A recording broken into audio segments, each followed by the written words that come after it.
Bonjour à tous. Je suis sûr que la vidéo du jour va vous passionner.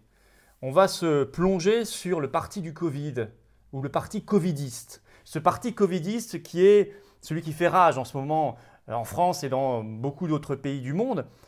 On va regarder très concrètement ses caractéristiques et sa caractéristique première, c'est d'être l'ennemi farouche de nos libertés.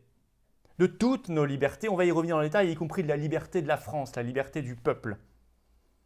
On va mobiliser pour cela Machiavel, le philosophe français Michel Foucault. On va aller faire un tour du côté du crédit social chinois et qui nous pend au nez. Ça n'est plus du tout de la fiction. Et pour ceux qui ne savent pas très bien ce qu'est le crédit social chinois, je vais vous expliquer tout en détail. Vous allez voir, c'est incroyable et c'est en même temps évidemment inquiétant, mais ça apparaît plus si loin si on ne se mobilise pas. Face à cela, il faut être sans concession. Je vais vous expliquer tout ça. On va continuer sur une stratégie qu'on va intensifier. En connaissant bien le parti covidiste, on connaîtra encore mieux nos atouts, nos forces et notre stratégie, notre plan à nous. Se mobiliser, c'est notre caractéristique. Réservez déjà pour ceux qui sont en région parisienne, jeudi soir prochain, jeudi 17 décembre. 17h45, Paris 7, place Pierre-Laroque, sous les fenêtres d'Olivier Véran, je serai là, on se rassemble. Nouveau gros rassemblement. On ne lâche pas l'affaire.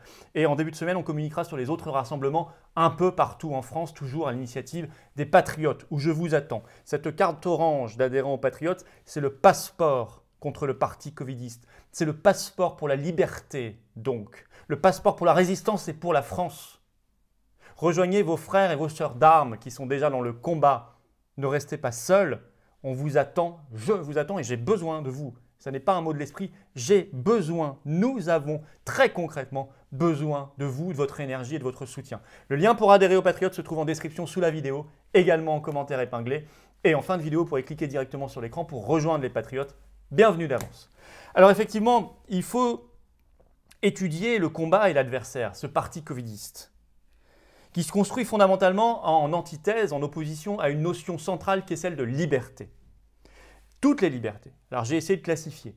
Liberté des gens, comme vous et moi. C'est tout simplement liberté de s'exprimer, liberté de se déplacer, par exemple. C'est aussi la liberté des familles. Liberté des familles de se réunir, de se voir comme elles le veulent, sous le format qu'elles souhaitent, de prendre leurs responsabilités, de s'occuper comme elles le souhaitent de leurs anciens, de leurs aînés. Liberté, troisième, de travailler et de créer, de produire. Comme jamais dans son histoire, jamais la France ferme pendant des mois et des mois des métiers entiers, des professions, des corporations entières et les met sous perfusion publique, imparfaite. Ça, c'est inédit. C'est une liberté extrêmement attaquée. 4. Les libertés publiques, nos grandes libertés de manifester, de se rassembler, d'organiser une opposition politique, de se voir. Ce sont libertés publiques. Et 5, enfin, et vous la connaissez bien, c'est la liberté des peuples et des nations, la liberté de la France, qu'on peut appeler aussi souveraineté nationale.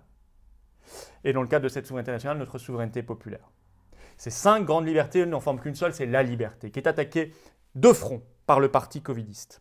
Alors attention, il y avait un parti covidiste avant même le Covid. Bien sûr, les intrusions étaient déjà nombreuses, les attaques contre nos libertés, contre toutes ces libertés étaient déjà nombreuses. La loi Avia contre la liberté d'expression date d'avant le Covid. Même le projet de loi sur la sécurité globale avait été fait avant le Covid, même s'il est activé par le Covid. La répression en 2018 contre les gilets jaunes, féroce, c'était avant le Covid. Et ça attaquait déjà nos libertés. Le primat de l'économie financière sur l'économie réelle, c'est une attaque frontale contre la liberté en réalité de travailler et de produire. Si vous y réfléchissez, c'est une dévalorisation du travail créatif. Et bien sûr, attaque depuis des décennies contre la liberté de la nation et de la France, c'est-à-dire contre la souveraineté nationale via essentiellement l'Union européenne et l'euro, vous le savez parfaitement. Mais c'est vrai que c'est le Covid-19 qui a permis au parti covidiste de prendre totalement le pouvoir et de s'immiscer là où il n'aurait jamais pu le faire avant. Je vous donne quelques exemples, vous les connaissez, les confinements, les couvre-feux, le repas de Noël, combien de personnes à table, les jauges dans les messes, le masque sur nos corps, et même les enfants, les applications numériques sur nos téléphones, les fermetures de commerces et d'établissements comme les restaurants et la culture, la liberté de manifester, le contrôle des manifestations par les drones, et même en Belgique, le contrôle des gens le soir de Noël par des drones dans l'espace public, la fuite en avant fédérale de l'Union européenne qui profite de cette crise Covid, accord du 21 juillet pour fédéraliser la dette, fédéraliser l'impôt et créer l'Europe de la santé, l'Europe fédérale. Donc oui, le parti covidiste veut prendre le pouvoir totalement, plus que jamais, avec ce Covid-19. Et comme tout pouvoir qui est au pouvoir de manière illégitime, il n'a pas l'intention de rendre le pouvoir. Évidemment, il ne reviendra jamais en arrière, comme aucun pouvoir illégitime ne le fait jamais. Ce sera à nous de le chasser, de ce pouvoir. Alors ça a déjà été bien décrit, je vous parlais tout à l'heure du philosophe français Michel Foucault, dans son livre très célèbre « Surveiller et punir » qui date de 1975. Je vais vous citer, dans ce livre, il décrit un règlement de la fin du XVIIe siècle dans le cadre d'une épidémie de peste. Il a déjà tout prévu. Dans ce chapitre intitulé, je lis, le panoptisme, de son ouvrage Surveiller et punir, Michel Foucault décrit un règlement donc de la fin du XVIIe siècle, durant une épidémie de peste, pendant laquelle une gestion de ce type avait été adoptée. Je cite le livre. Espace découpé, immobile, figé. Chacun est arrimé à sa place. Et s'il bouge, il y va de sa vie, contagion ou punition. L'inspection fonctionne sans cesse. C'est un peu nos attestations.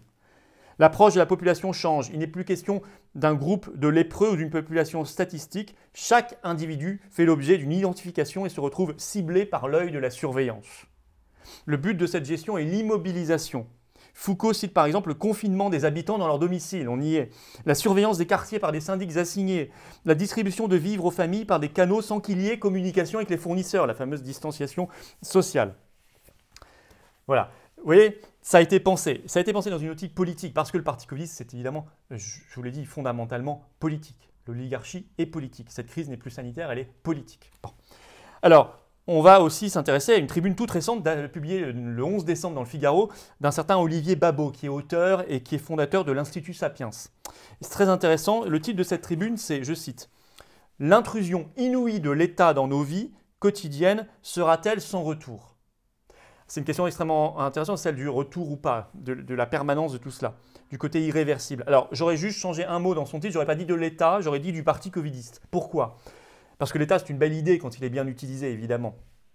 Et en réalité, dans cette crise, l'État lui-même est pris en otage pour devenir, par le parti covidiste, pour en devenir un instrument et un outil. Voilà, c'est la seule petite nuance. Alors, je cite cette tribune d'Olivier Babot. « Notre autonomie aura fait l'objet d'une double régression, attaquée par l'appareil étatique en même temps que menacée par notre dépendance à l'offre de quelques grandes entreprises. » Ce sont les GAFAM, il en parlera juste après. Je cite toujours. « Dans quelle mesure aura lieu le reflux, une fois le danger passé, s'il passe ?» Troisième, quatrième, cinquième, huitième vague, etc. Je cite toujours Babot. « Les états d'urgence, les règles d'exception, les mesures transitoires ont une fâcheuse tendance à durer, bien sûr. Dans le même temps, il écrit « Une poignée de géants deviennent nos fournisseurs quasi exclusifs de produits, de moyens de communication, de divertissement. Notre prise en charge par la puissance publique et notre dépendance aux GAFAM ne sont que les deux faces d'une même médaille, écrit-il. » Il ajoute enfin comme conclusion « Durant cette crise, hélas, l'individu aura manqué à l'appel. » Et oui, ça ne se lève pas beaucoup. Enfin, nous, aux Patriotes, on le fait, mais ça ne se lève pas beaucoup. Et notamment dans le champ politique où c'est très amorphe. Honnêtement, à part les Patriotes et quelques voix, il ne se passe rien. Et sur le terrain, on est bien seul.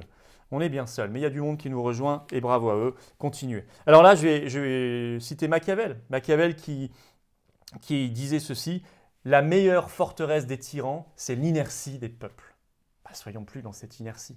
Voilà. On rejoint la conclusion d'Olivier Babot. Alors le parti covidiste a déjà des outils dans sa besace pour la suite. Le passeport sanitaire, je vous ai fait une vidéo spécialement sur ça, c'est-à-dire rendre obligatoire sans le dire le vaccin Covid pour pouvoir exister dans l'espace public. Prendre un avion, aller au restaurant, pouvoir se voir accorder un prêt en banque, etc. Deuxièmement, le revenu universel ou de base. Attention, en version Forum économique de Davos, pas la très vieille idée de revenu universel qui peut se discuter. Non, là, le revenu de base pour en fait compenser le fait, avec 1000 balles par mois, qu'on va empêcher des métiers entiers de travailler et de créer. Troisième instrument, c'est l'Union européenne, qui souhaite s'unifier sur un modèle fédéral sous domination allemande plus que jamais. Je vous parlais de l'Europe de la santé, l'Europe de l'impôt fédéral, de la dette fédérale. On pourrait y ajouter, j'ai fait des vidéos récentes sur la justice pénale fédérale, la 28e armée, ce souhait des Allemands, c'est-à-dire une armée fédérale dirigée directement par la Commission européenne, etc. Tout ça, ces outils dans la besace du parti covidiste, ce sont tous des outils anti-liberté, sans exception, tous. On voit bien que la notion de liberté, c'est ce qui est le plus attaqué en face. Et si on peut les fusionner d'ailleurs, et ça donne le crédit social chinois. Et oui, crédit social chinois, je vais me reporter parce qu'un article de Forbes du 17 mai dernier avait déjà estimé qu'on y allait sous prétexte de Covid. Et il décrit un petit peu ce qu'est le crédit social chinois.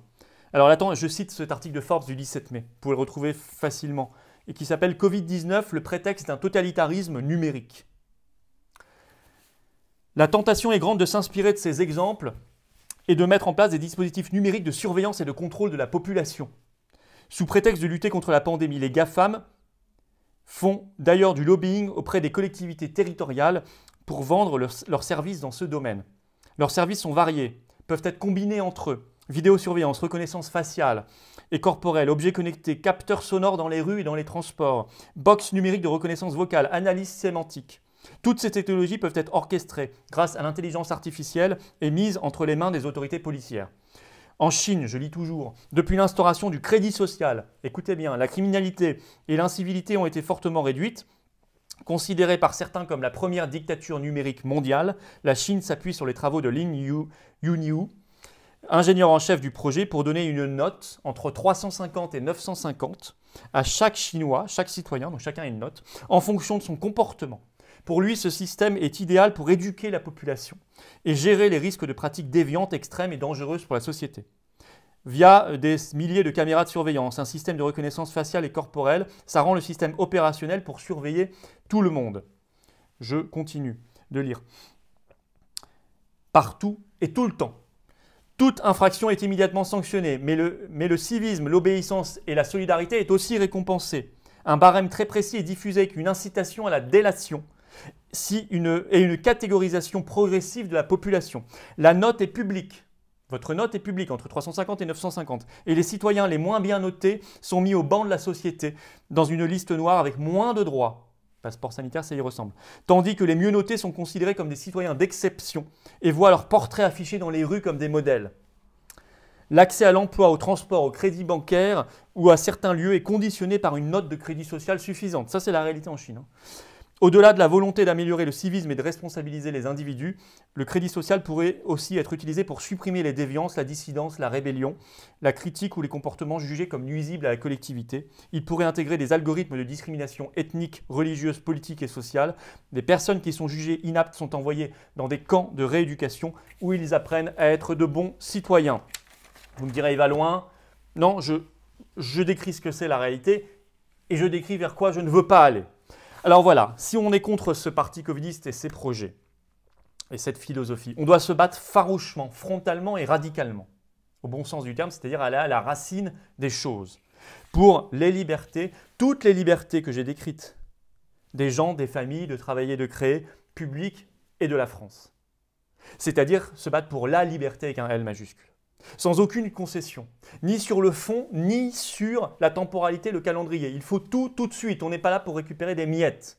Dès qu'on rentre dans ce schéma de vouloir récupérer une miette par-ci, par-là, réouvrir un théâtre, mais pas ça, on a perdu. Le parti covidiste est plus fort. Il faut le saper à la racine, ce parti covidiste. Réapprendre en même temps aux Françaises et aux Français, qui pour beaucoup l'ont déjà perdu, le goût de la liberté. Être donc en conquête. C'est la stratégie, vous le savez, que nous adoptons en patriotes depuis le début. Pas pour rien qu'on fait des rassemblements partout en France chaque semaine. Ça n'est pas une stratégie maximaliste, je précise. C'est la seule stratégie possible, et donc la seule stratégie efficace. En agissant par tout moyen. L'explication, la réinformation, indispensable pour l'éveil. La manifestation physique, le rassemblement, le moyen juridique qu'on va développer de plus en plus grâce à des avocats qui ont décidé de nous aider, et ça vous allez en entendre parler dès début 2021, vous pourrez compter sur les patriotes pour ça aussi, moyens électoraux, moyens politiques, moyens médiatiques, moyens numériques d'internet, tout moyen, tout moyen. Il n'y a pas d'autre solution pour mettre fin à ce parti covidiste et donc défendre l'individu, le citoyen, la famille, les métiers, la liberté et la liberté de la France, la souveraineté nationale qui passe bien sûr par le Frexit. Si vous voulez rejoindre ce combat enthousiasmant, vous êtes attendus. Passeport pour la liberté, la résistance et la France, carte orange d'adhérent aux Patriotes. Le lien pour adhérer aux Patriotes se trouve ici en cliquant directement sur l'écran, également sous la vidéo en description et il se trouve également en commentaire épinglé. Bienvenue d'avance. Vive la France!